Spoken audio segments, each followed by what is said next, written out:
እዚ ኣፎት ሚድያ እዩ ጥዕና በልና ዝተፈላለዩ ቦታን ኩነታትን ኮይንኩም ትሕዝቶና ተከታተሉ ክብራትን ክብራንን ላይክ ሼር ሰብስክራይብ ምግባር ስለተከታተሉና ምስጋና ንዕዘዙ ናብ እዋናዊ ሓበሬታት ሰዓት ከነሰጋግረኩም መቐለ ህፁፅ ውሳነ ከምዝ ተወሰነ ተፈሊጦም ዶክተር ደብረጽዮን ክንቃለስ ወሲና ክብል ተሰሚዑሎ ብኻልእ ወገን መራሕቲ ህወሓት ንተከዘ ከም ዝኸዱ ተሓቢሮም ጀነራላት በመጥቃዕት ከም ዝመቱውን ይስማዓሎ ነዚያቶምን ካልኦት አገደስቲ ዝብልናዮም ሓበሬታታትን እንሆ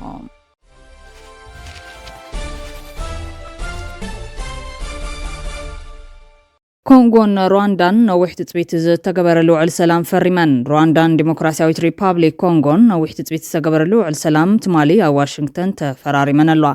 እዚ ውዕል ሰላም ነተን 10 ዓመታት ከተፋነና ዝጸንሐ ጎረባብቲ ሃገራት ዘቀራርብን ኣሜሪካ ድማ ኣብ ዲሞክራሲያዊት ሪፓብሊክ ኮንጎ ዕድና ክትካየድ ዘኽእላይ ተባሂሉ ተገሊጹሎ እቲ ውዕል ነቶም ኣብ ምብራቕ ኮንጎ ኮይኖም ዕጥቃዊ ቃልሲ ዘካይዱ ዘለዉ ዕጡቓት ከይተፋነኑ ዕጥቆም ክፈትሑን ክዋሃዱን እውን ዝጠልብ እዮም ቅድሚ ሕዚ ኣብቲ ዞባ ሰላም ንምስፋንን ውዕል ሰላም ንምፍርራምን ክግበር ዝጸንሐ ፈተነታት ክፈሽል ይጸኒሖም ፕሬዚደንትታት ኣሜሪካን ዲሞክራሲያዊት ሪፓብሊክ ኮንጎን ነቲ ውዕል ኣዝዩ ዓብዪ ናይ ወለዶታት ዓወት ክብሉ ገሊጾም ኣለዉ ፕሬዚደንት ኣሜሪካ ዶናልድ ትራምፕ ትማሊ ዓርቢ ሎሚ ዕንወትን ግጭትን መወዳእቱ ኮይኑሎ እቲ መላእ ዞባ ድማ ሓድሽ ምዕራፍ ተስፋን ዕድላትን ተፈጢሩሉ ኣሎ ኢሎም እቶም ወከልቲ ክልቴን ሃገራት ብምክትል ፕሬዚደንት ጄዲ ቫንሰንን ሚኒስትር ወፃኢ ጉዳያት ማርክ ሩቢዮን ተሰንዮም ንትራምፕ ኣብ ቤት ጽሕፈቱ ኣብ ዝረኸብሉ ትራምፕ ነቲ ውዕል ክቡር ዓወት ብምባል ገሊጹ ኣሎ ትራምፕ ኣብ ተቐዲሙ በቶም ዝምልከቶም ልኡኻት ዝተኸተሙ ውዕል ሰላም ፌርሞ ቅድሞ ምውሳኹ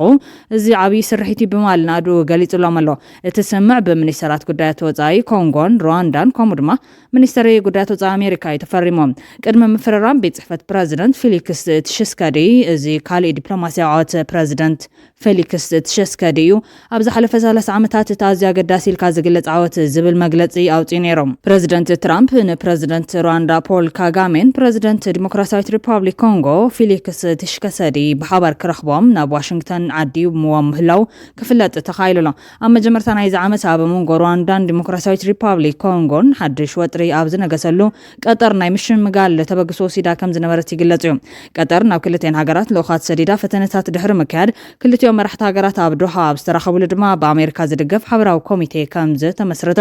ዝተረኸበ ዲፕሎማስያዊ ምንጭታት ይሕብር ብሩዋንዳ ከም ዝድገፉ ዝግለጹ ዕጡቓት M23 ኣብ መጀመርታ ናይዚ ዓመት ኣብ ምብራቕ ክፋል ዲሞክራሲያዊት ሪፓብሊክ ኮንጎ መጥቃዕቲ ብምፍናው ኣብ ምብራቕ ሃገር ዝዓበየት ከተማ ጎማን ከምኡ ድማ ቡካቡ ብምቁፅጻር ኣብተን ከተማታት ዝርከባ ክልተ መዕርፎ ነፈርቲ ካብ ስራሕ ደው ኣቢሎም እዮም በቲ ኩናት ተሽሓት ሰባት ክቀተሉ ከለዉ ኣማይ ተሽሓት ሰባት ድማ ካብ ቤት ንብረቶም ተመዛቢሎም ብድሕሪ እዚ መንግስቲ ንኣሜሪካ ብመሬቱ ክትዕድን ከም ሓለፋ ክባ ቃል ብምታው ካብ ኣሜሪካ ሓገዝ ክሓትት ጀሚሩ ምብራቕ ኮንጎ ብማዕድናት ኣዝዩ ሃብታም ዞባ እዩ ሩዋንዳ ወለዳ ኣዝዩ እማኒ መርቱዕታት ይረኸቡ እምበር ንዕጡቓት M23 ከም ዘይትድግፎም በተደጋጋሚ ክትገልጽ ጸኒሓ ሩዋንዳ ብተወሳኺ ንነብሰ ምክልኻል ዝዓለመ ወፍርታት ጥራሕ ከም ትተኣናግድ ትገልጽ ብመሰረት ካብ ሮይተርስ ዝተረኸበ ሓበሬታ ንዲሞክራሲያዊት ሪፓብሊክ ኮንጎ ዝወከሉ ተዛተይቲ ዝተመዛበሉ ናብ ቤቶም ክምለሱን ሩዋንዳ ኣብ ኮንጎ ኣዋፊራቶም ዘላ ስታት 7,000 ሰራዊት ክተውጾምን ብትሪ ሓቲቶም እዮም ሩዋንዳ ግን ነዚ ጠለብዚ ኣይተቐበሉትን ዘላ እቲ ዝተዛተይዎ ነጥብታት ቅድሚ ኣብ ሓደ ስምዕ ምብጽሑ ኣብ ሚድያታት ምስ ወፀ ሚኒስትሪ ጉዳያት ወፃኢ ሩዋንዳ ኦሊቨር ኑዱህ ነገርሀ ኣብ ዘውፅኦ መግለጺ ናብ ምፍርራም ቅድሚ ምብጽሑ ሓበሬታታት ምዕቃብ ክስራሕ ጠሊቦም እቲ ሚኒስተር ኣብቲ ውዕል ሰላም ሰራዊት ሩዋንዳ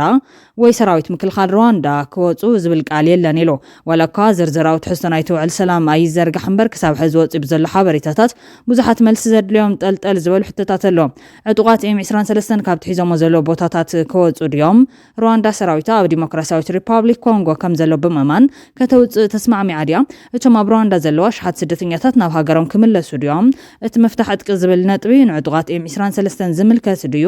እዝን ካልእን ሕቶታት ገና መልሲ ዝጽበ ዘሎ ይመስል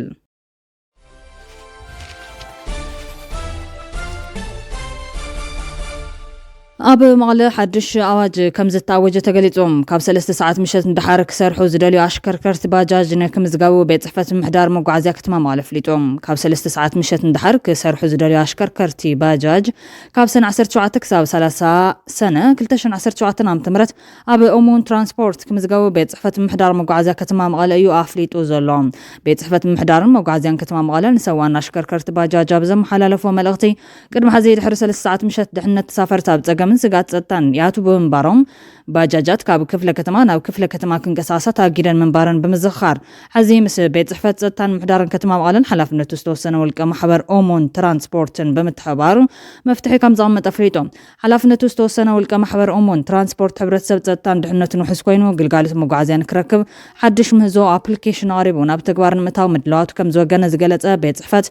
ምሕዳርን መጓዓዝያን ከተማ መቐለ ድሕሪ 3 ሰዓት ምሸት ክሰርሑን ዝደልዩ ሰብ ንብረት እቲ ቤት ጽሕፈት ብዘውፅኦ ሕግን መምርሕን ኣማሊአን ኣብ ኦሞን ትራንስፖርት ተመዝጊበን ሕጋዊ ዝኾነ ዲጂታል ባጅ ወይ ድማ መለለይ ካርድ ተዋሂብዎን ካብ ሰነ 17 ክሳብ 30 ሰነ 2017 ዓ.ም ክምዝገባ ተሓሳሲቦም ካብ ሓምለ 1 2017 ዓ.ም ጀሚሩ ናብ ተግባር ከም ዝኣትዉ ዘፍለጠ ቤት ጽሕፈት ምሕዳርን መጓዓዝያን ከተማ መቐለ ኣብቲ ዝተጠቐሰ ዕለት መለለይ ካርድ ዝሓዛ ድሕሪ 3 ሰዓት ምሸት ኣብ ዝተረኸባ ተሽከርከርቲ ግን ሕጋዊ ስጉምቲ ከም ዝወስድ እዩ ገሊጹ ዘሎ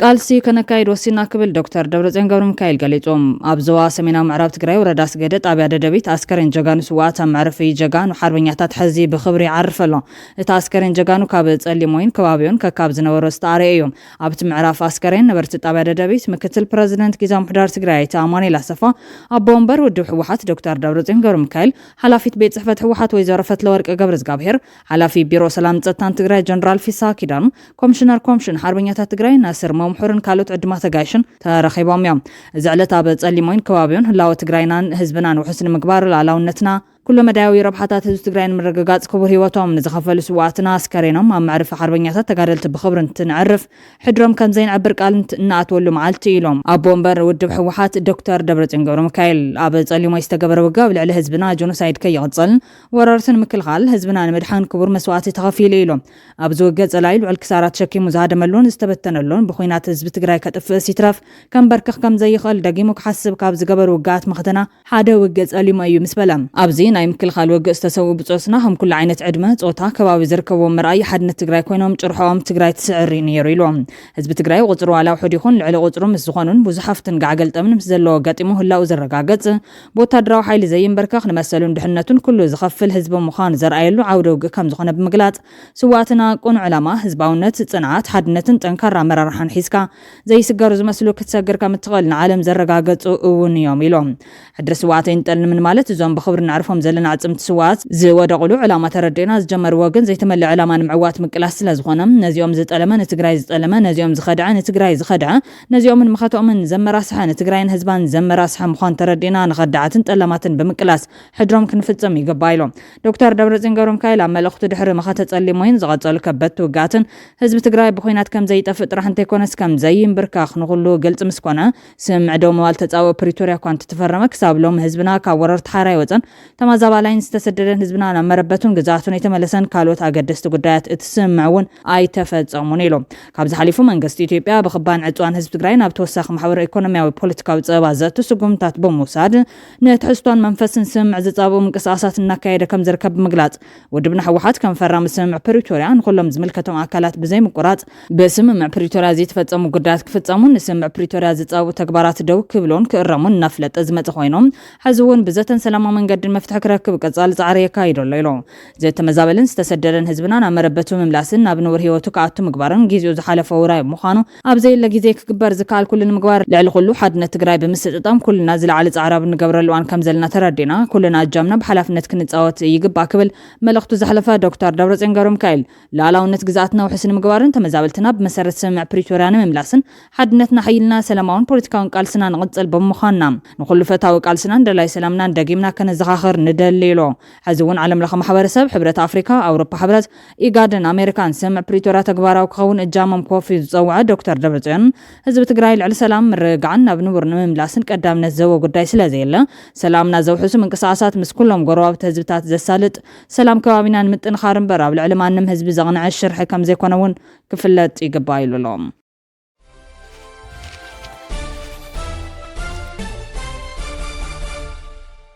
ኢራን ኩናት ደው ንምባል $30 ቢልዮን مقشش كم زقربلا تقليتولهم بخالي وغن بمدقعة إسرائيل زسانتهم أززتا دما كتكبر وعلالا بمسارة حبريتا مع خنزينا CNN إيران كوينات دو بلان أبزتن كتقرب 3 بليون دولار اقدان يمسرز مقششن كاب أمريكا كم زقربلا تقليتهم أمريكا إيران نما دزتن املاس تعود عار كم زقورت زقلت تبزاب CNN أبز حلف قلت سمونات أمونغو إيران إسرائيل استولعوا تدرا مدقعتنا قد دبزو خدول زلوان ترامب مس إيران وين سب سلطانات أبو دحر مقارجة كزات ويكم تنحيو كم من جتات رخيبة يكول قاليت زركاب دحر تستبت حسم مع مقراص تطابو إيران إسرائيل نامونغو محدار ترامب سب سلطانات إيران زكاية زتا يغزل مهلاو زقالت CNN إيران نابزت تمليسا ولا كوانتالو تاب مهبتام يورانيم جن زين أنا مرقت يا كم زنت صارتيو تتابزاب زردم اتن إيران زتوهابن أي 3 بليون دولار مغشش مدب ممعبال سبيلاو نيكلوراو نمدقاف على ممقانو كاب نزي قداي زفلتو سب سلطان محدار ترامب كم زرقاقتا زقالت CNN يخون مبار إيران ممعبال نيكلوراوي آتوار دوناي مبال مدو كم زي بلاي زقالت إذ كم زيلنا لو إيران بإسرائيل نايستقتل وتادراوين مرحتا قبري تكايد اللام